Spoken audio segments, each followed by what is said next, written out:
I am going to make deviled egg dip.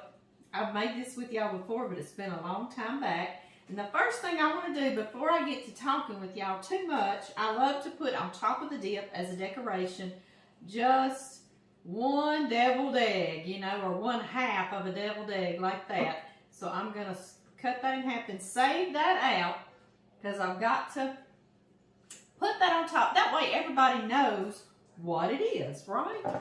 Exactly. Okay, now the rest, I've got a dozen boiled eggs, and I just put them in cold water. I put like a little splash of vinegar and a little splash of salt, and I got a piece of a shell left, and brought them to a low boil, and then I covered them and turned the fire off and let them sit for about 15 minutes, and they get nice and just done, but the yolks are still nice and yellow and not, sometimes I've overcooked them and does your yolk turn green on the outside? Y'all know what I'm talking about. A hard boiled egg, right? I know. So anyway, these are nice and perfect. Some of our girls' fresh eggs. I'm going to put some salt. Do about 1/2 teaspoon there, and I'll taste it later and see what else it needs. And I'm going to put some fresh ground pepper. And this is just exactly what I put in my deviled eggs, okay? And I make all kinds of flavors, but this is just like classic, I guess you would say. Classic deviled eggs is what we're going to start with today.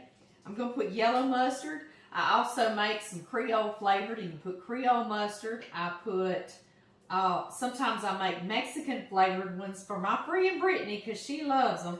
So you can play around this whatever you want. But for this dip, I'm just going to call it deviled egg dip. So we're going to go classic. And mayonnaise, of course. And my mustard, I'll write all this under both the titles on Facebook and YouTube. But just a couple of squirts of mustard, maybe 2 teaspoons. And about a cup of mayonnaise to a dozen of your eggs. And of course you could double this recipe. You certainly could. Somewhere around a cup, and I'm just going to eyeball that. And I love to use Sweet Pickle Relish and Dill Pickle Relish. And sometimes I'll chop up some of my homemade sweet pickles that we did together. I'll put about 2 to 4 tablespoons, and it's not much of this Sweet Pickle Relish left, so I'm going to finish that off just like that. I've got another container though, so don't y'all worry. And then my dill relish. I love dill and sweet together in my deviled eggs. I sure do. Makes them not be too sweet, you know. I don't know. Now, same thing. I just did like a couple of tablespoons. I didn't go overboard on the dill. And smoked paprika. I love smoked paprika in here. I'm going to give it a nice little sprinkle. I'll save some of that and put it on top. And I'll save some of this bacon and put it on top. My classic deviled eggs, I put a little piece of bacon stuck in the top with a little round of a sweet pickle. It's called a gherkin because they're really small. So I'll put a little piece of pickle and a little piece of bacon. It just makes it pretty, and it adds a nice little texture when you eat your deviled egg. So in my dip, I'm just going to put these these bacon bits. These deviled egg bacon bits, right? And I'm going to save a few of these too because I also sprinkle this on top just so you'll know. I use a ton of these real bacon bits through the holidays. My cheese ball is wrapped in it. And my cheese ball's smoky, so it's in there too.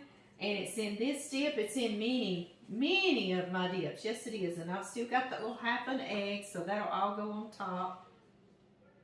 Just to show you a little bit of everything that's in it. And we're just going to whir this away. Sometimes you can just use a hand mixer if you want it to be chunky. This time I'm going to make it nice and smooth. It is ready, y'all. Let's see. I did get a cracker. I want to tell y'all a little funny story about this dip. Last time I made it with y'all, it was around the holidays. And I did it like the day before. And I covered it in this beautiful little glass bowl.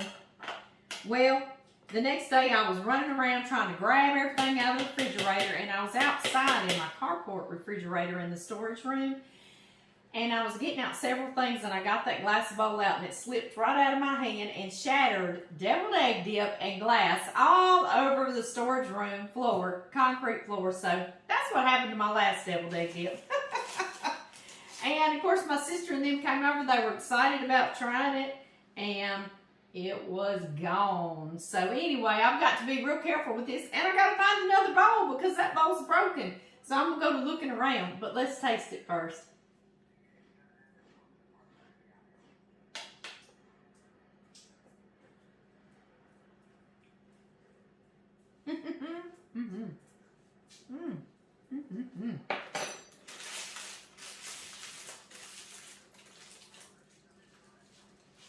It's perfect. It tastes like a deviled egg. I mean, you can't go wrong with that. And what's so good about it, if your eggs don't peel just right, make a dip. Or if you don't have time to do each individual egg, make this dip. Y'all saw how fast that came together, right? I know. All right, I gotta find a bowl. Okay, y'all, I've got these little bowls. I got them at the dollar store, Dollar Tree, years back. They're real pretty little things, though. They were $1. Yes, they were. That was pre-pandemic, though. I think they're $1.25 now. Oh, let me get a spoon from y'all. Pardon.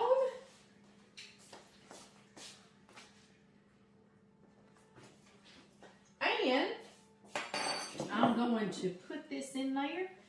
This is the bowls that I use for that cranberry butter I made during the Thanksgiving and Christmas. Little Luke, my grandson, he ate and ate and ate on that cranberry butter. He loved it. He even put it in his rolls. I put some of that cranberry butter on top of my cornbread dressing on my plate, and it was so good. It melted the butter and just was the cranberry left. It was perfect. See what it looks like? So pretty. Y'all knew I saved this one little half an egg. We're going to put some of our mixture in there. Put it right on top to show what we'll be having. I'm going to sprinkle a few little bacon bits around. And a little bit more smoked paprika. I hope y'all can see. Just like that. And this is what I do with that cranberry butter, guys. I'll take it, and y'all got glass bowls again. This time, I am not breaking this. This time, we're going to eat it. And I put that glass bowl on top. That way, when I put my plastic wrap, I won't squish all that up. And it will stay nice and attractive for us, right? There we go. Let me put some on the other side. Okay, y'all, did get my refrigerator cleaned out. I did. So I'm going to go put this in there and get cleaned up, and we'll make something else.